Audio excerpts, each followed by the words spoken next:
Welcome to This Explainer. Today, we're going to do something a little different. We're fundamentally reframing how we think about corporate sustainability. We're moving it way past a simple compliance exercise or, a fluffy PR initiative, and we're positioning it exactly where it belongs, as a core, absolutely measurable strategy for boardroom executives. Let's get into it. I know your time as corporate leaders is super valuable, so here's our game plan for This Explainer. We're covering 1. The future of value creation. 2. Managing unseen corporate risks. 3. The sustainability value curve. 4. Measuring the immeasurable. And finally, leading the organizational transition. All right, let's jump right into Section 1, the future of value creation and redefining enterprise value. We have to kick things off by asking a pretty tough question. Is our current definition of value actually putting our future at risk? Traditionally, organizations exist to create value, right? And that's usually meant creating wealth for owners in the short term. But here's the catch. By focusing solely on that, are we completely ignoring the complex web of interdependencies that actually ensure our long-term market viability? Societal values are changing incredibly fast right now, and managing social and environmental impacts, well, that is now a massive, absolutely crucial piece of risk management.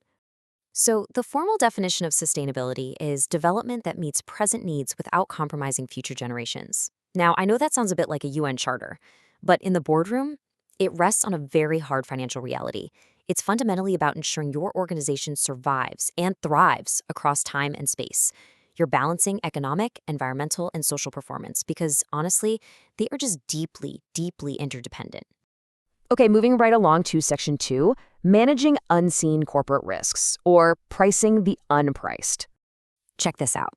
All the way back in 1973, the American Accounting Association defined externalities as the failure of the material decision-making process to consider all the costs of producing and distributing a product. Did you catch that? They didn't define it as an environmental issue. They called it a fundamental failure in business decision-making. In real business terms, an externality is really just an economist's polite way of saying someone else's problem. That is until the market or regulators step in and make it yours. To make this super tangible, let's look at the business of electricity generation. You see those standard expected internalized costs, your fuel, capital, labor, we all know those. But then look at the externalized costs, community health impacts from particulate matter, ecosystem degradation from acid rain, global warming. Now, these aren't just abstract societal problems. They are unpriced external risks. And in modern business, unpriced risks are literally just lost capital, kind of waiting to hit your balance sheet the second regulations inevitably change. This is where regulatory mechanisms like an emissions trading scheme, or ETS, step in and force those external costs internal. Under a cap-and-trade approach, the government sets a hard cap on greenhouse gas credits. Permits are issued or sold, but here is the really strategic part. Unused permits can be resold or traded. This creates a massive direct economic incentive to reduce pollution. It completely flips the script, turning emissions reduction into measurable business value by rewarding your efficiency with actual tradable market credits. That brings us perfectly to Section 3, the sustainability value curve and the pivot to profit. Okay, this right here is where we completely shift our mindset. We're moving up what's called the corporate social responsibility value curve. Now, starting on the far left, you've got legal and compliance, just simply adhering to laws. But as your organization climbs this curve, moving right through strategic philanthropy and operational efficiency, those returns increase exponentially. The whole idea here is that we stop viewing sustainability as this forced legal compliance thing, and we start unlocking it as a literal revenue-generating growth platform right up there at the top right. So the absolute crucial point here is making the leap from playing defense to playing offense. Think about it. Compliance is really just adhering to production and operation laws, right? It's defensive. Strategy, on the other hand, is completely offensive. It's about accessing brand new markets, forging killer partnerships, and driving serious revenue-generating product innovations. And honestly, that is the true executive business case for sustainability in a nutshell. The financial benefits of recognizing this interdependency, they're undeniable for modern enterprises. Taking a sustainable approach allows you to achieve significant cost savings just by reducing waste. I'm talking about eliminating waiting time or non-value-adding activities. On top of that, it substantially reduces corporate risk, it skyrockets employee commitment, it improves your market standing, and it actually prepares your organization for those inevitable climate and cultural changes. It's a win-win-win. All right, let's dive into Section 4, measuring the immeasurable, frameworks and accountability. We all know the old saying, you can't manage what you can't measure. But using management accounting tools like the Balanced Scorecard actually allows executives to seamlessly track those social and environmental performance metrics. By evaluating your performance across these four core perspectives, financial, customer, internal business process, and learning and growth, you're suddenly bringing those seemingly immeasurable sustainability goals right alongside your traditional financial returns. It makes them real. Now, when it comes to external accountability, adopting established reporting frameworks is absolutely key. The Global Reporting Initiative, or GRI standards, are a great example.